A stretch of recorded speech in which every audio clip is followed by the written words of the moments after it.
Welcome to First Dates and Soulmates. I'm your host, Nikki McKnight. And I'm Meg Bold.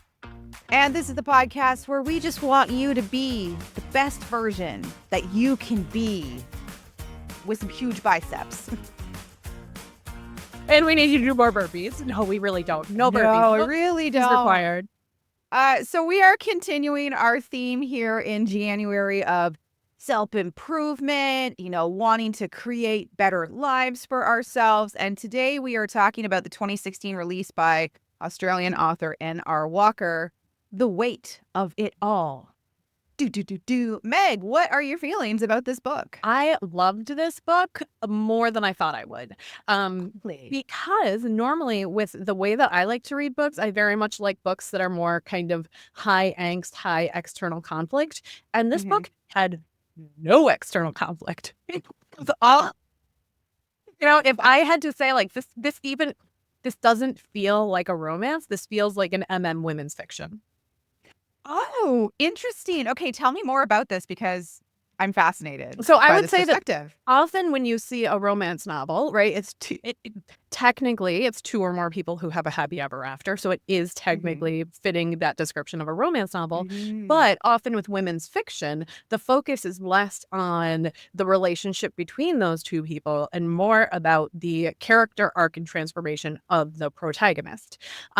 But this is the first time that I've seen that sort of format of one person going on this journey with support from their partner with a male lead for what I would consider a women's fiction storyline. Okay, this is really interesting to me. I really like this perspective. So I was the one who suggested this book. I am a longtime fan of N.R. Walker. I've read pretty much everything she's written, as I want to do. I went on an author deep dive over the years. I did not expect that from you. So this was my choice, and it was one of the first books I thought of when we started talking about this idea of, this theme of characters, something happening in their life and being like, I need to change something about my life, about me, whatever that is. And as we discussed in our kind of deep dive episode about these types of stories, weight and health and wellness is often one of those. And I find it really challenging in many places to read stories that talk about that topic, that don't come across as like very fat phobic or very like, oh, all you needed to do was lose 40 pounds and get jacked and your life is magically fixed. And then someone will love you, Let's deal with the weight. Someone, as opposed to they love you for who you are. And the weight makes you feel healthier.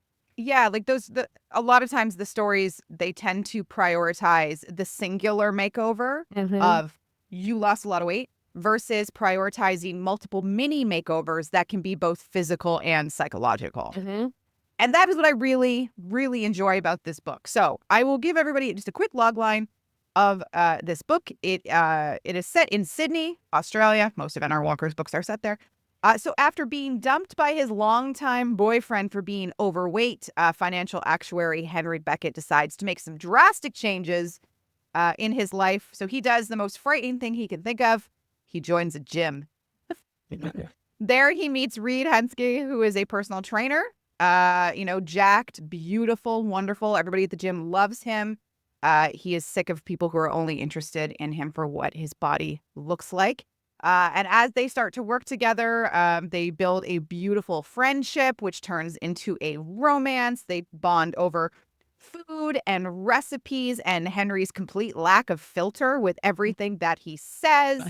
They go to the farmers markets and eventually do fall in love, commit to each other. They do some running races and like fun runs together, and the book, spoiler alert, does end with them getting engaged 1 year after the main events of the book. So really, really sweet, really cute, pretty hot. I really, really enjoy this book. I love this book, and I feel like Reed is like the perfect partner for this particular moment. It was a little bit, and this is also where I think it sort of plays more like a women's fiction book than a romance, is Reed had no flaws. His backstory was very light, but he had no flaws. And so there was no transition or no transformation for him, which is the other reason I'm like, Henry was doing all the work. Reed was there and incredibly supportive. But it really was Henry's story. Yeah. So let's talk about Henry. So the first thing that really struck me when I was rereading it this time that made me clutch my metaphorical pearls as I was reading this is Henry is 35. Yeah. What? Yeah. Yo, I'm 37. And I was like, excuse me? What? Yeah. Like, I felt really inadequate in my life when I was like, I'm sorry, this 35-year-old is like doing extremely well in his career. He has fantastic friends. Yes, he's awkward, but he kind of comes out of his shell a little bit. He meets this perfect guy, and he's 35. Yeah, Rude. I mean, I do appreciate Meg. that he's not in his 20s. I do appreciate I that agree. he had an 8-year relationship with his ex-boyfriend, Graham. And, you know, that would mean that they met when they were 27 and things changed between them. And that does feel like the time where a lot of people sort of meet their life partners, start to establish a life together. They were living together. He was fairly established. So to have that thrown, you know, after 8 years, that was the part that felt older to me, was that 8-year commitment that ended versus the age of 35. Because, like, yes, he had to work really hard on the treadmill and in strength training to get stronger, but also, like, your body at 35, it's a lot easier to do that than at 45 or 50. I don't know. It's easier to do it at 25 too. Yeah. You love your age gaps too. You want the older dude. I do, but more so, like, I just read that he was 35, and because when Henry kind of starts out his story, you know, he and Graham have just broken up. Graham has essentially told him, like, you're old, you're boring, all you want to do is sit, and he doesn't really like the activities that Henry likes, which is like cooking and good wine, good food, and he wants to go out. And Henry is, you know, he identifies himself as fat at the beginning of the story. He is not very active. He's very, very sedentary. He's not super energetic. So him hearing that from Graham is the kind of, that is the inciting incident for him to be like, great, I'm going to go to the worst place in the world. I'm going to go to a gym. But what I like about this inciting incident for Henry is at first he's like, I got to get Graham back. But almost immediately he's like, no, I don't actually want Graham back. Yeah. But I need to make a change, which I also really appreciate, because I hate storylines that, you know, are like, I have to do this to get my ex back. Like, even in Legally Blonde, like, random example I just thought of, like, Elle goes to Harvard to get Warner back. And we're like, girl, no. Yeah. No. And she keeps that for quite a while into the storyline until she realizes he's an idiot. But Henry very quickly is like, I'm back, actually. I'm just going to shove this idea in here because I'm sure we'll talk about it more, but I'm writing a All Twerk No Play, which is the sequel to Peppermint Bark No Bite, which came out last July. And I am starting with a character whose A plot is try to get the old boyfriend back. So I do have that. And as I'm writing it, I'm like, she's over him now. She's over him. And my editor keeps being like, she can't be over him yet. We need more time for that transition to happen. Yeah, exactly. I want her to be over. I want her to move on. I want her to move on with her life. But like my editor, Sydney, who we interviewed, keeps being like, no, we need a little bit more time for this to develop. Please let her like machinate a little harder. You know, even if you do have a plot that's like, I need to get this person back, eventually it needs to switch into, I want to do something good for me, or they weren't the right fit for me. So I'm like, fine, I'm rereading chapter 13 again. Finally, chapter 17, I'm like, good, you're done. You're done with it. You're done. But it took me so, like, I have had to drag her through that because that was the premise of it. And I'm so ready to be done. It's oftentimes that transition in their feelings about, like, getting back their ex or winning back their ex, or even, like, making their ex jealous. Like, look what you gave up. Look what you missed. Oftentimes it's kind of expected that will take us to at least like the 50% mark of the book. Like, even look, we talked about this in our trope deep dive episode, Project Hero, Briar, Prescott. Yes. The main character doesn't really realize that he's actually not in love with this person he's trying to attract until almost the 3/4, like 60-70% of the book's in. That realization of, oh my God, actually I'm doing all this work for someone I don't actually want. So I love that, like, page 5, Henry's like, you know what? Fuck Graham. I don't actually want him back. Like, you. I really enjoy. But there is still that lingering, like, his stuff is in my house. You know, and I think there's a moment where he's talking to his best friend, Annika, And he's like, I need to call him and tell him to pick it up. And she's like, no, you don't. I will text him from your phone and I will give him a deadline because as soon as you get on the phone with him, I know how you're going to be with him. You know, like, and the other thing that I love about somebody who breaks up as the inciting incident to, whether it's a self-improvement book or a change book, you know, like when that, like, the way that I thought my life was going to go is changing way, which, like, for me, that's Victoria going, I just got passed over for a job versus, you know, then she goes to Alex and there's more to that. But anytime it starts with that inciting incident of somebody dumped me, I love the moment at the 75% mark where they bump back into that person. No matter what. But I love that moment where they bump back into that person and they're happy. Or maybe it's at the 50% mark and that's the moment where their partner, their, you know, antagonist does the fake dating arm around the shoulder. But, like, I love that moment of being able to say, I have moved on and you missed out and that was your mistake. That is such a satisfying moment in these. I agree, because that actually happens twice for Henry in this book. The first time is when he and Reed are out shopping, which that shopping trip I do want to talk about because there's something in there that's hilarious to me. They run into two of what were Henry and Graham's mutual friends, but Henry, quote unquote, lost them in the breakup, but he didn't really care that much. And they're kind of like, oh, like, you're looking great. And he's there with Reed, the sexiest man in the world. And Reed kind of supports Henry in that moment. But also when they are grocery shopping later, which is kind of their thing, bonding over food and farmers markets and grocery shopping, they do run into Graham. And I do like it because at that point, again, Henry's moved on. You know, he's given the things of, he's given Graham's things away to a charity shop. Initially, Annika did want to light everything on fire. I love Henry's her. like, you know what? Like, no, I can't be bothered. I'm just going to take him to a charity shop and it's done. But he runs into Graham and he's really kind of like, hello. Like, can't be bothered. And I love it when people feel that, like, emotional calmness in their life about a past relationship. Because I love that look what you missed kind of satisfaction moment of, like, you could have had this. But I also just really like I can't be bothered. Like, cool, dude. Nice to see you. I don't care enough about you to have a big emotional reaction to this. I love it. I love that recognition of, like, whatever emotion I was supposed to be having right now, I'm not having it. I like, we were talking last month, we were talking about Christmas Daddy by Sinead Howard, which is, like, super short novella, but it's the same thing where Xavier just got dumped. He's still sort of, like, a little bit living in that relationship at the beginning of that book. And then they bump into her, like, at the grocery store. Always the grocery store. Always the grocery store.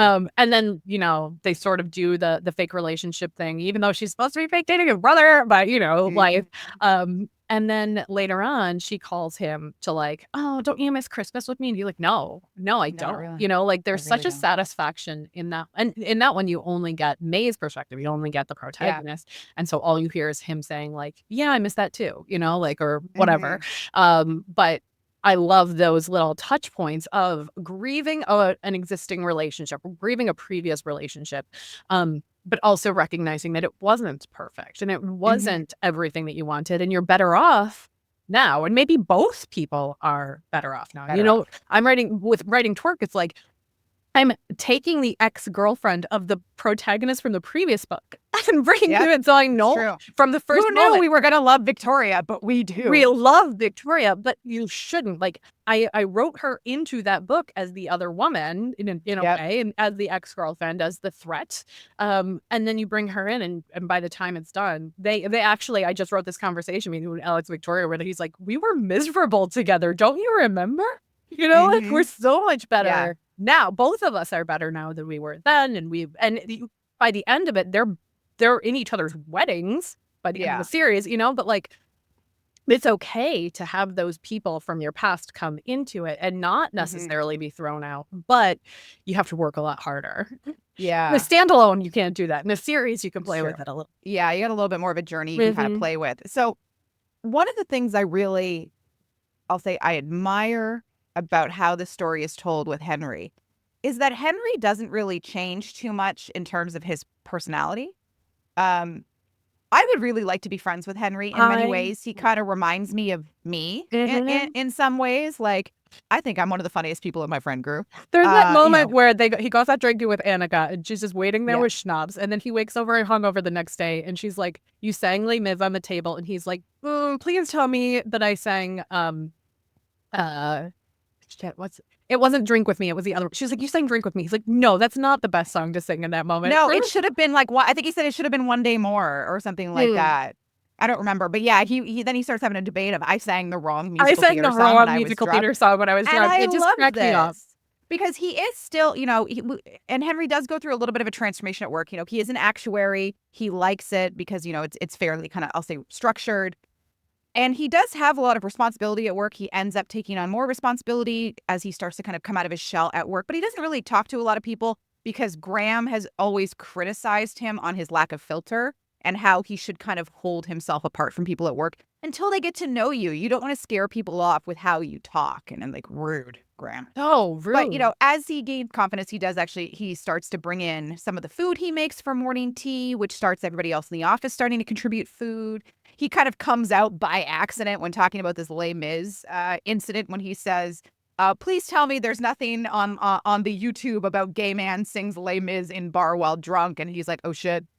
I just kind of came out. Nobody really knew that.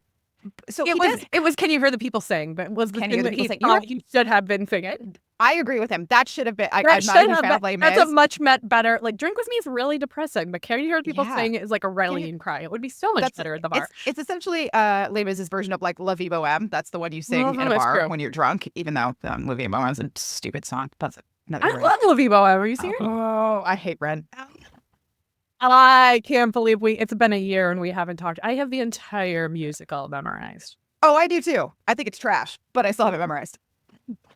Anyway, so he does like come out of his shell at work, but he fundamentally does not change in terms of his personality.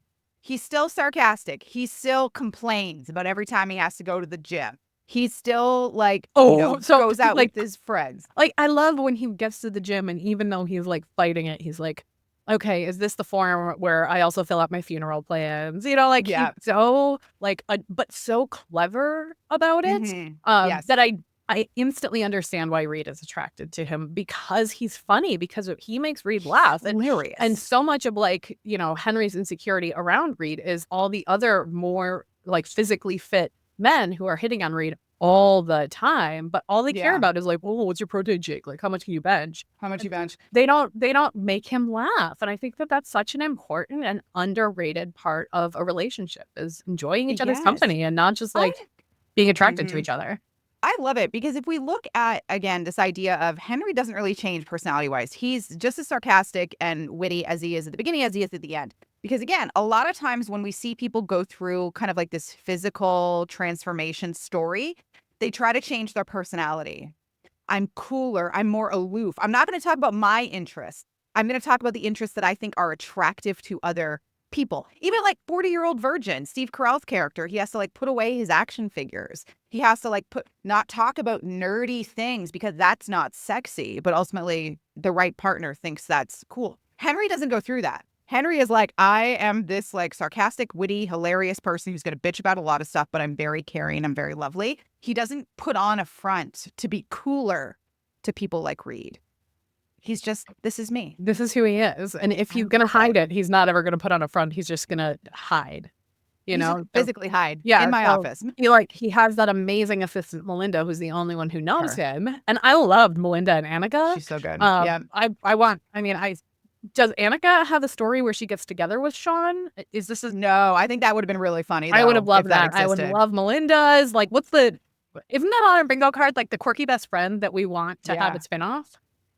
Oh, is it on the bingo card? I think I just shortened it. I shortened it to quirky best friend but if there's a quirky best friend that I'm in love with, like I want to read Annika and Sean's story. I want to know what Melinda does next. Like the best friends are so good in this one.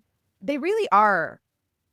And when a lot of times too, I feel like I'm saying that so much about this episode. Like a lot of times when this happens traditionally, this is what happens. This is what happened in this book. When you have like a fat main character, they are often quiet, alone, downtrodden, ineffectual in their daily life. So it's like, oh, look at this sad little person here. Like, shouldn't they want to be better? No, Henry has friends. He has great friends. Again, he might not be super gregarious at work and have everybody knows him, but Melinda, as his assistant, is massively supportive at work. Yeah. He has Annika and Sean in his life. He had a boyfriend for 8 years, as trashy as Graham ended up to be.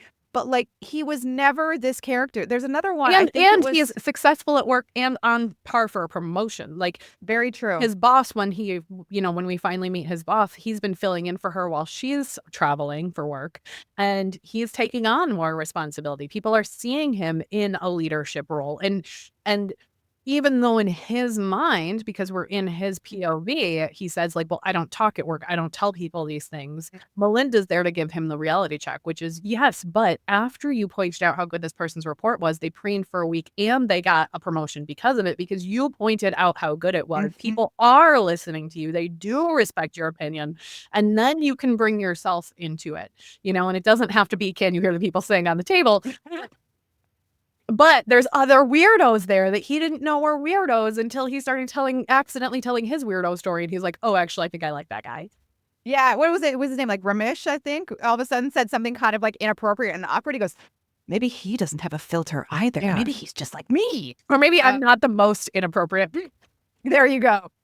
I just remembered this other book and I just looked it up. It's called Christmas with Danny Fitch. It's by Amy Lane. It's like from 2010. It's very, very old.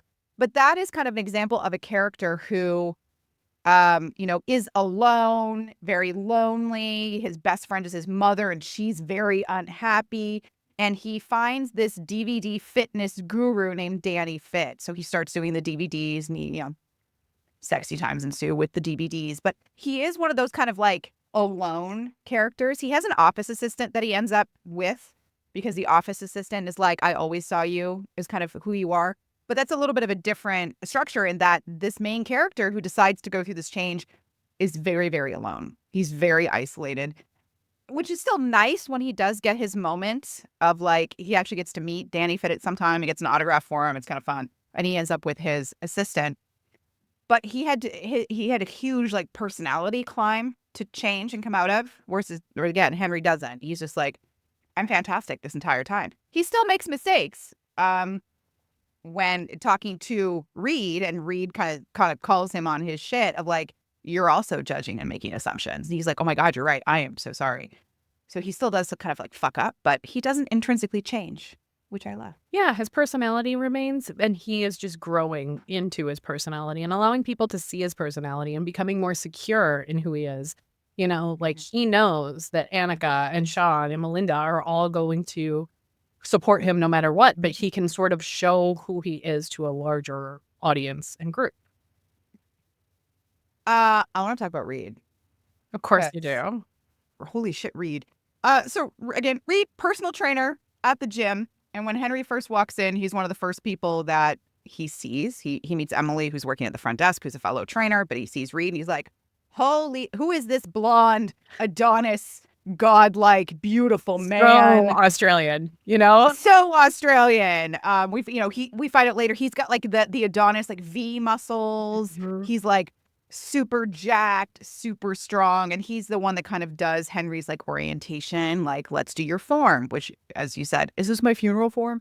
He kind of shows him how to use the equipment. They start training together. Eventually, they start doing runs together.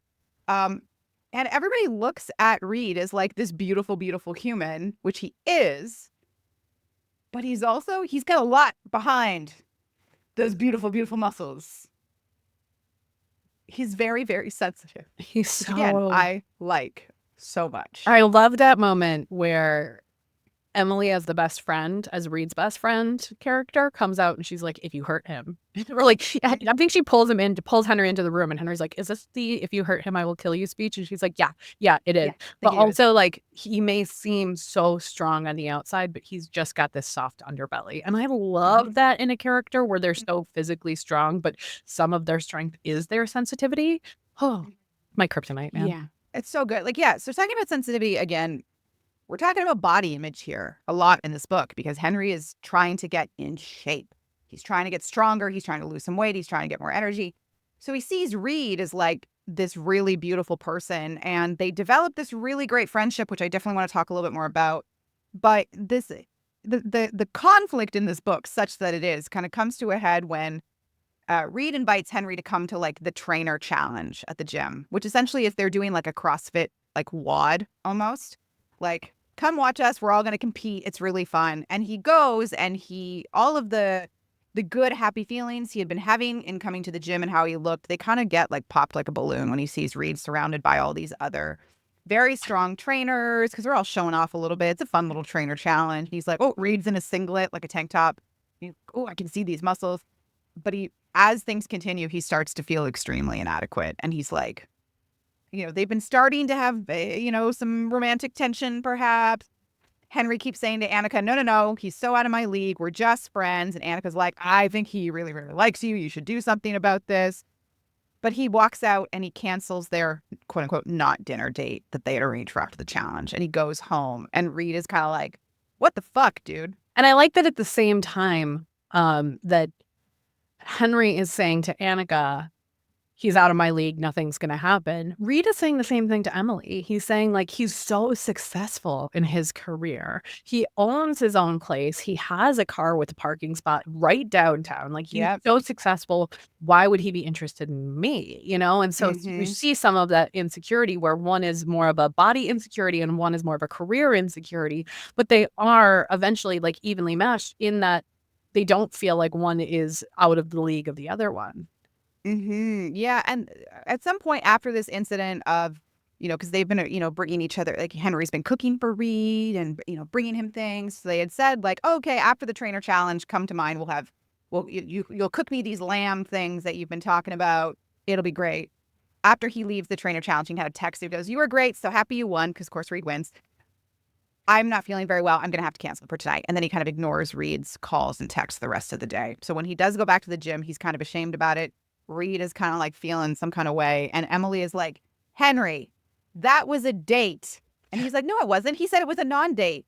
He called it a non-date because he saw you freaking out. It was a date, you moron. So it kind of gives him a little bit of a thing. But she also says to Reed, you need to tell him your story. You need to tell him what's going on. And that's when we find out that Reed was a former fat kid. He was bigger when he was younger. He was constantly made fun of. He always felt judged for how he looked. And he still feels that way. They're just judging him in a different way. They're judging him and his body right now. Like you said, all the other people at the gym, what do you bench? What's your protein? Like, what do you do? When they go shopping, he gets hit on. So Henry looks at that and assumes that Reed is like, oh, yeah, of course. Why wouldn't they be fawning over me? I am a beautiful, beautiful man. And Reed is like, no, that actually makes me feel really bad because they're judging me based on how I look, even if I look really good. And Henry, haven't you been doing the same? And Henry's like, oh, fuck. I totally did that. And I love when Reed turns it around to Henry and he's like, you're making assumptions about how I feel about you and the fact that I wouldn't be attracted to you. Like, you're making those same assumptions about me that like, it's not, nothing that you're saying is really about me. It's about your insecurities about yourself. And Reed's self-aware enough to know that, having gone through this journey a little bit himself, of like, it's not that you don't want me, or it's not that you think, it's that you think I don't want you because you think you're not worthy of my attention and affection. And that call out is glorious. I feel like Reed's been to therapy as well as the gym. Reed has definitely read his way through some self-help books at the very least. That. So I mentioned earlier the shopping trip. So one of the things I really love about their friendship, and it really does start as a friendship. It really does. Which honestly, this kind of storyline, this growth into a relationship is like my ideal. It's what I would like for my own life. They become friends. There's like some banter, but there's no pressure to be like, oh, I have to be interesting on this date, because they met in a natural setting. They didn't meet on an app. They weren't like looking at each other going, should we date? Should we fuck? Whatever. They have this beautiful friendship and they start doing fun things like, yeah, I'm going to the farmer's market. I've never been here before. This is so great. They go shopping. Oh, this is really cool. And they kind of like, oh, I think I really like him, but no, that's Harry. I think he really like that progression through the relationship is one of my favorite things. So Reed says to Henry, I want to go shopping. I need some jeans. And Henry's like, well, we could go to the outlet mall, but you can always go to the outlet mall. You don't have a car. So let's go downtown. I have a parking space downtown. So parking will be super easy. Let's go. And they go shopping and they go to a clothing store. And of course, what happens when you take a beautiful, jacked, god-like man to a clothing store? The sales clerk hits the hell out. Like you're of course going to have a little sales clerk. Yeah.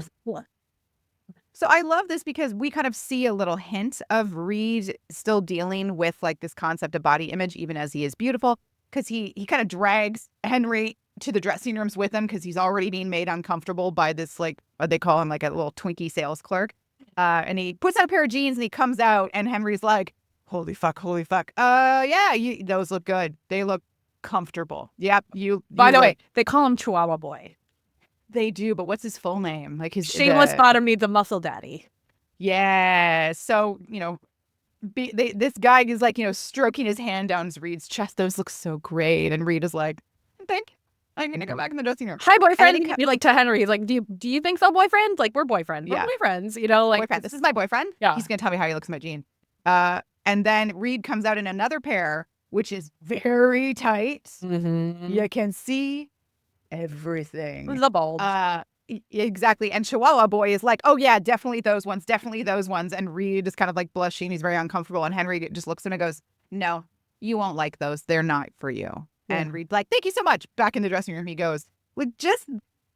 They're not together at this point. They have not spoken about this attraction that's building, but they still know each other so well that not only does Henry save him from Chihuahua Boy, aka shameless bottom knees and muscle daddy, he knows what kind of jeans and how Reed would be comfortable in clothing. And he can read it on his face. It's not like, yes. Oh, those are the jeans you already have, so you want more like that. He can read the discomfort on his face. Yes. He's so good. They're so good. What about the kind of moment they do actually like kind of get together, like the moment when their relationship turns? Reed has said, hey, you've been judging yourself. You've been judging me. Could we just not do that? And then, they say, Leah, let's have dinner. And they kind of both agree. I also just love how easily this happens. They kind of both agree that, yeah, we've known each other for a while now, a couple months now. Guess what? We're not having sex. Yeah. And I don't remember how Henry. Yeah, I don't remember. I don't remember how Henry put it, but he was the one that put this to Reed. Like, hey, emotionally, I think we're both there. But I think we need to have a few more dates first. I was like, oh my God, boundaries. Thank you. I love this so much for you. Like, they're being mature. They're being mature individuals. And I think also like having the conversation, not just cutting each other off, not just saying like, okay, that's enough for today while they're in the middle of it, but having that conversation before where it's like, here's how far we'll go today. Yep. Here's how far we'll go tonight when you sleep over at my house. Yeah. But we're not going to have sex until both of us are on board with this and we agree that we're committed. And, like having that emotionally mature conversation, especially since, Henry just got out of a relationship. Mm-hmm. He wants a bit more time to recover. Yeah. Oh, yeah. Reed cheated on. He found the ex-boyfriend cheating on him. Yeah. Like, and it wasn't recent, but it was 6 like months? maybe 6 months or a year ago. Yeah. And actually, that's how Henry finds out Reed is gay. Because he wasn't sure. And Annika was like, oh my God, is he gay? Like, what does he look like? I love how Annika uses Henry's phone to text with Reed, being like, hi, Bessie here. And then we find out that Reed is gay when he says, yeah, like I got cheated on. And here's like, oh, that's really bad. He goes, yeah, I walked in on my boyfriend giving a blowjob to someone like in our house or in our apartment. And in the back, Henry's mind goes, boyfriend. Like the dog with the ears. Heard. Did you say treat? Yeah. I think it was when we talked about Born in Ice, like one of our very first episodes, we were talking about this concept, how in that book, because it came out like late 80s, early 90s. Yeah, early 90s, I think. Like there's no real talk about like sexual health, contraception, like none of that happened. So I love in this one that they were like, hey, yeah, what are your test results? What's your status? You're like, I'm negative. Great, I'm negative too. I got tested here. I haven't with anybody else since then. Also, we're not going to have sex. Mm-hmm. Yeah, you're right. We should not have sex. Thank you so much again for this adult-ass conversation about boundaries. Like, I remember this was probably like 10 years ago. I met a guy on an app and I was like, yeah, like, let's go out, whatever. And he was like, well, just come over to my apartment. We'll like watch a movie. And this was before I had a rule of like, no, I don't go to private places until we've gone out multiple times. It's just down the road. And I remember messaging him. I'm like, but as it said in my profile, I don't hook up at all. Like, this will not be, I'm more than happy to come to your place, watch a movie, hang out. But this is what will not be happening today. And he goes, okay. In the light of like transparency, just so you know, I don't let people stay over ever. And I'm like, marvelous. Thank you so much for these boundaries. And then, we had fun watching a movie that night. And then I went home and I was like, this was great. Thank you. We have a conversation. And we say, this is what I expect. And was it? Yeah. Were you talking about the maintenance phase episode? Where they're like, they did that Talk about that.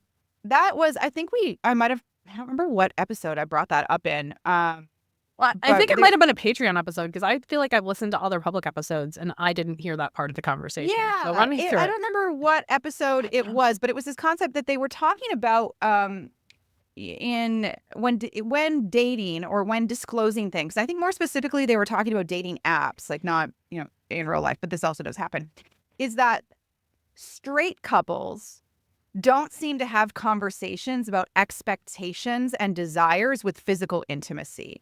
Whereas queer people, that seems to be prioritized. Because to use the example in a lot of like books that I read, it's like, are you top, bottom, side, verse? What are you? Because from the very beginning, if that's not compatible, then it's almost like, then why should we continue? If we're both bottoms and we want there to be penetrative sex as a part of our relationship, this is not going to work for us.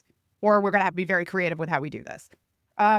But straight people don't really have that. Like in this book, the two characters are like, what's your test results?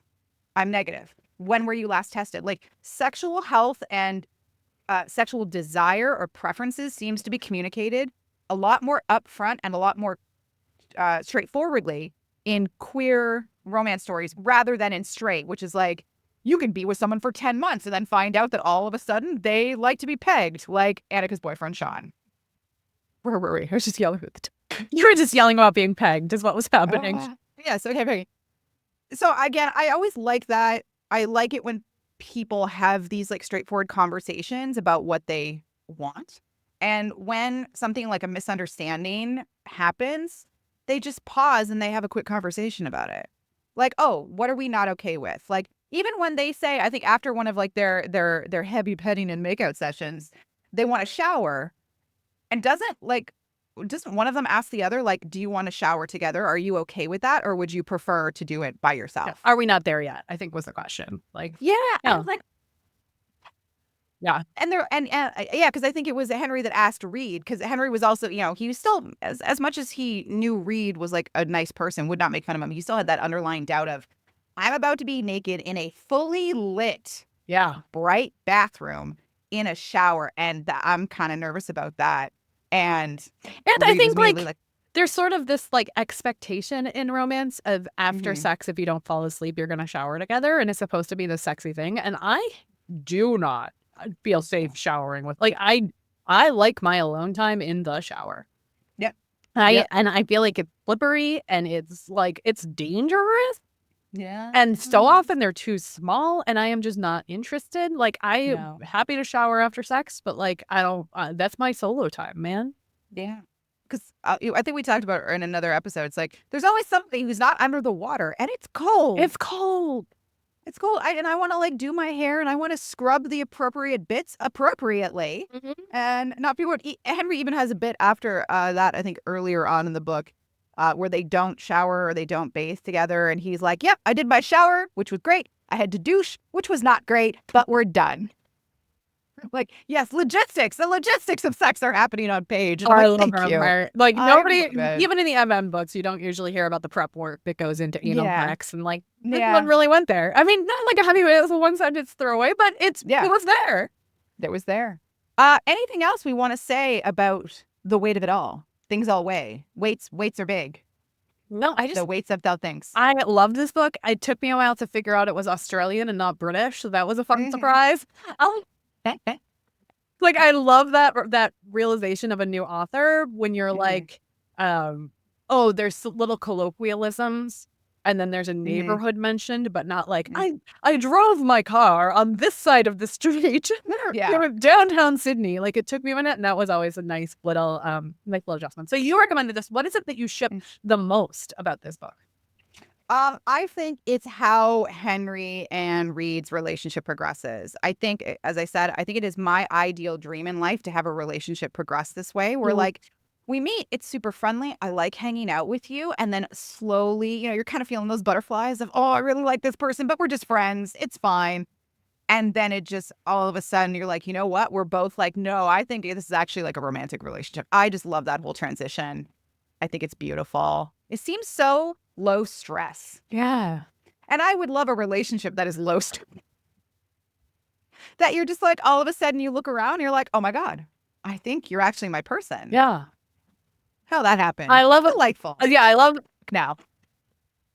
I love a friend's first book where you do see that slow progression, but then I think sometimes like that is the realization, and then the book's over and I'm like, wait, but I want to see them happy. So I was glad that this one they got together, I think about the 60% mark, and then you got to see Henry continuing to grow in that relationship and grow in his own life and, get to know people at his work and go out on runs. And it wasn't just Henry continues to wait until he's hot and ripped like Reed.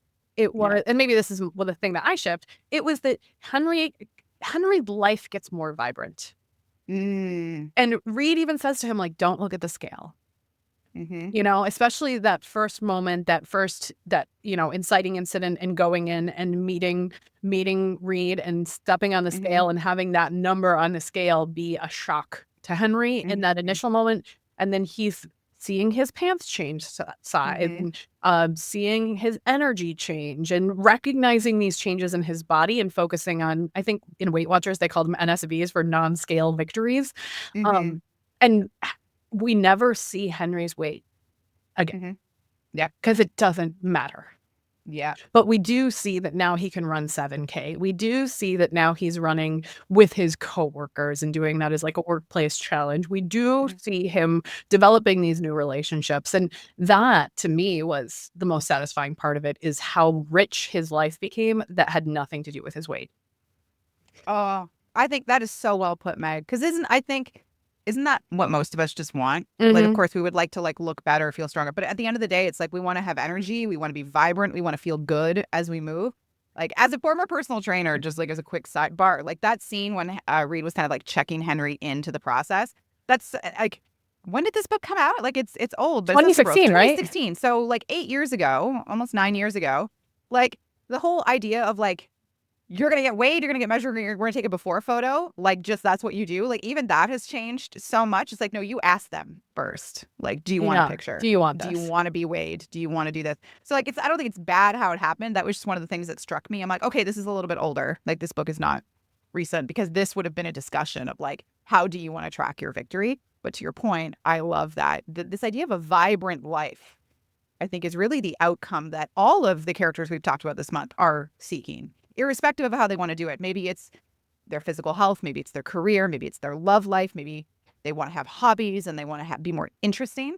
But at the end of the day, what they are all seeking is their personal definition of vibrancy. Yes. I love that. I love that. Maybe that should be my word for this year. Vibrancy. I love that. And as I'm writing Twerk too, I saw a lot of parallels here, not in the weight loss piece, but in the strength component. So I'll Twerk No Play. Cruz is also a personal trainer, and Victoria, our protagonist, is she's slim, she's slender. She cares a lot about her appearance, to the point where she refuses to eat certain foods. She runs every day. Like, this is really important to her, but she's not doing it in the healthiest way. She has celiac disease, so she has to be very careful about her food. And people who have celiac disease do have some food issues around that often. They develop some struggles because there's a lot of food that they can't eat. And so a lot of their relationship coming together is Cruz saying, I'll cook for you then, or like, come to this training that I'm hosting and like get stronger. And by the end of the book, she realizes that she's actually gained weight, but she's muscular. Her clothes fit differently, like, I don't want to give too much away, but like, that's a big adjustment for her, is she feels better even though she weighs more, which is a hard thing for women to realize. I tell you, like when I was a competitive power lifter for many years, and I remember when I had to get weighed for my weight class for one of the meets I was competing at, and it was higher than I thought it was going to be. But then I looked at everything I was wearing. I'm like, I wear clothing that's 2 sizes smaller. Like I look at how my shoulders look. I was so jacked back then. You were so like, jacked. I loved it. I was like, and I remember, I had a spinal cord injury, so I couldn't compete anymore. And it took many, many years of rehab to be able to kind of move well again. And I remember when I first hired a personal trainer coming back after that, they're like, well, what do you want to do? Like lose weight? And I was like, no, I want to get fucking strong, dude. And I'm still extremely strong. For y'all who've never met me, I'm 5'1". I'm very tiny.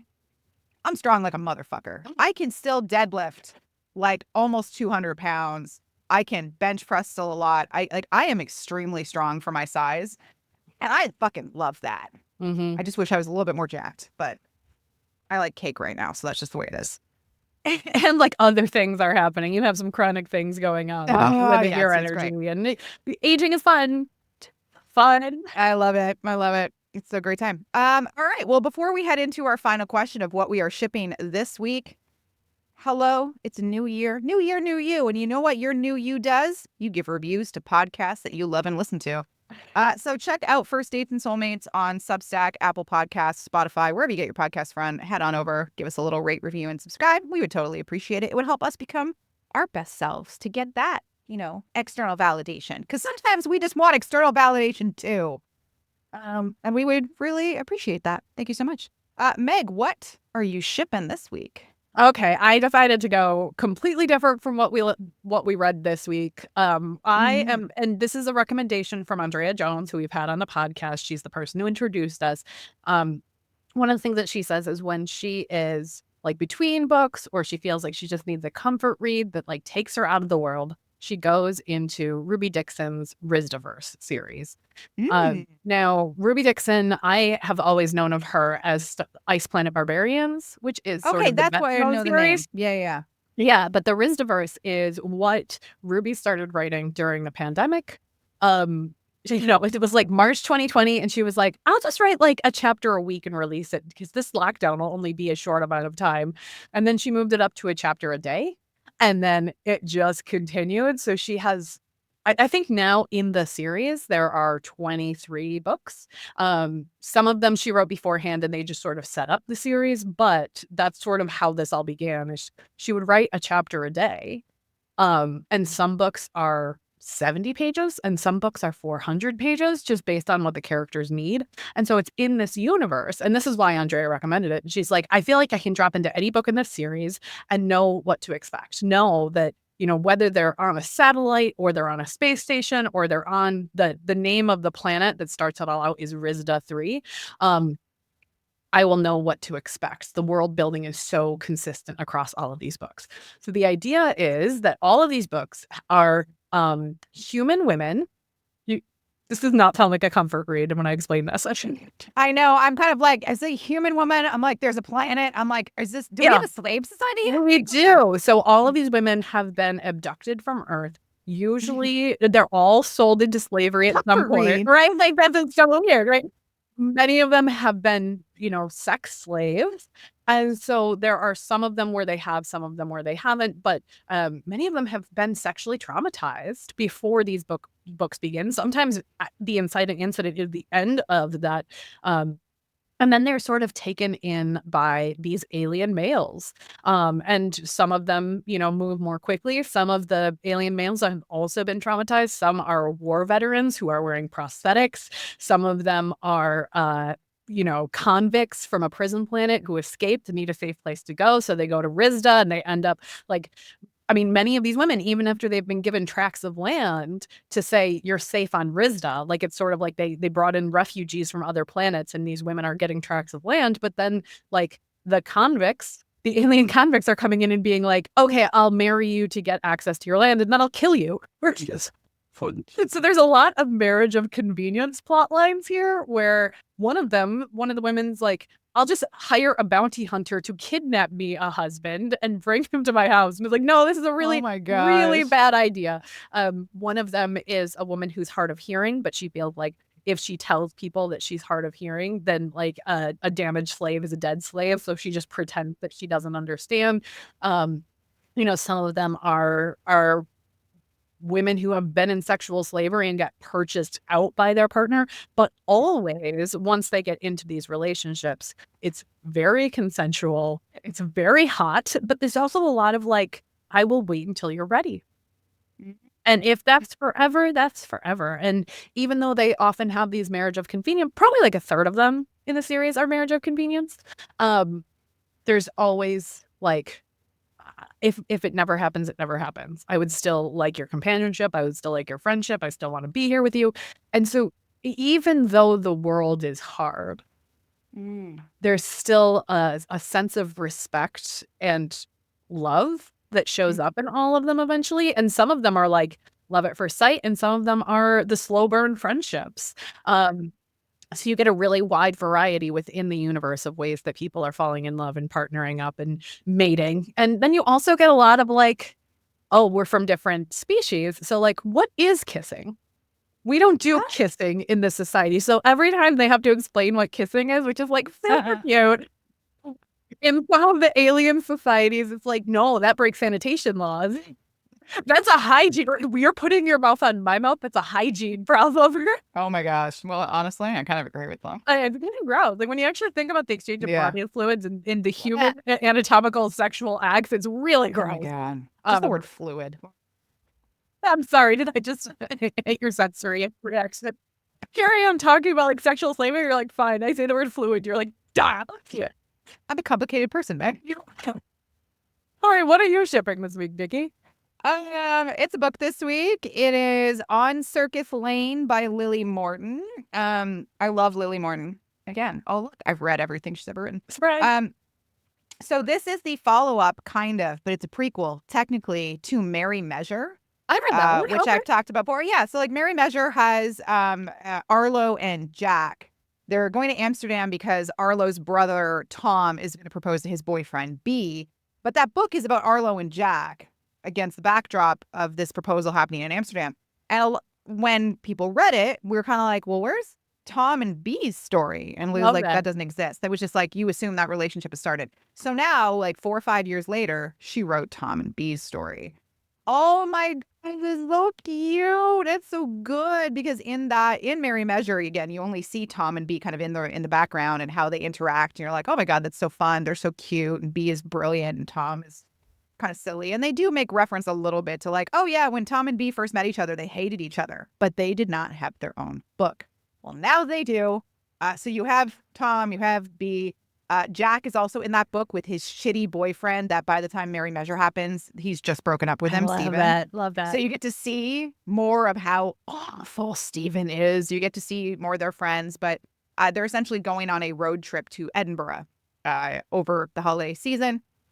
And B and Tom kind of meet. They have a bunch of mutual friends, but they've never met before. And shenanigans ensue on this trip to Edinburgh. And it's just so nice. It's so sweet. I think Lily Morton does character work really, really well. I think her dialogue is always extremely well written. So, of course, this book is full of that. It's full of sweet moments. I find her heroes, when in public, they're very snarky, they're smart, they're very witty. They are extremely sweet, kind, and considerate to their partners or the people who will become their partners. There's a lot of those moments, like, oh, look, there's snowfall in Edinburgh. Tom and B can't sleep. Everybody else in the Airbnb they've rented is sleeping. They kind of go out for a walk in the Edinburgh snow to just look at the architecture. And Tom is full of really random fun facts about Edinburgh because he did a lot of work there. And B loves fun, random facts. So it's kind of how they start to build a relationship of like, oh, hey, if we go behind this thing, see this grave here in a parking garage? The grave was here first, parking garage built around it. This is actually an extremely famous person and that B knows the name of. And they're like, oh my God, thank you for showing this to me in a parking garage. Like, it's very, very cute. So that just came out. So it's a sequel, but technically a prequel. On Circus Lane by Lily Morton, which she's now retitled Book 1 of the Wright Brothers series. And now Merry Measure has a brand new cover to match it and is now Book 2 of the Wright Brothers series. So, God, I love that. I love when it's authors react to the audiences, react to what's in the books. Like one of my favorite things about reading the Risdaverse right now is the author notes at the end of it where Ruby Dixon is like, oh God, as soon as I wrote this character into the last book, I knew that they needed the next one. You know, like, it's just a reaction to what's happening within the story, which makes it so much more interesting to read as a series. So that's exciting that Lily was like, oh, people wanted to read the story. Great. I'll go back and write it based on what I put into the sequel. Yeah. I also really admire her for not having written their book first. Yeah. And not having planned on it. She just said, nope, this story is about these characters. We're going to bring in characters who are already together. You didn't see their story because I don't think it's really relevant to right now. And everybody's like, oh my God, tell me about Time at Beach. It's like, oh, okay, yeah, I'll go write their book. It's and I think as an AJ author, Sherwood's doing the same thing right now with like O'Brien from the Fourth Point of Contact series and Lachlan from Mac's Marvelous Manifestation series. Everybody was like, respectfully, write their damn books. And she's like, oh, okay, I'll figure out how to do this. And like as an author, you sort of have to start somewhere, right? Like you have to start the series somewhere, and not every person in the series is going to be single. So that way you could just knock them down in order of like, you know, like a shooting range. So like when I was thinking about Peppermint Bark or all of my series, it was just going to be the Clarks, right? It was just going to be a trilogy of Alex and Nick and Mallory. It was just going to be the three of them. And then I wrote Grace, and I was like, oh, but she has 3 older brothers. There's no way that all 3 of them are single. I know, but I had to write Isaac. I had to write Isaac a wife, and I had to explain to Grace how that happened with Isaac getting married and what happened with their dad. And like, there's a part of me that wants to write the prequel. If people want me to write the prequel, I know everything that happened between Isaac and Rachel because it needed to happen for Grace's story to happen. But then I also want to roll out Elijah's story now because people are asking for, because Elijah's freaking lovely, but I didn't know when I was plotting the series that Victoria would show up in this book or that Elijah would show up in this book. I love how it works. Amazing. Well, that is all of it for this week. Thank you again so much for listening. You can check us out on Instagram, the TikTok. Follow us on Substack, Apple Podcasts, or Spotify. Coming up next week, we are going to be talking to author Kay Sterling about her upcoming new release, Truth or Spare. We'll see you next time. Bye.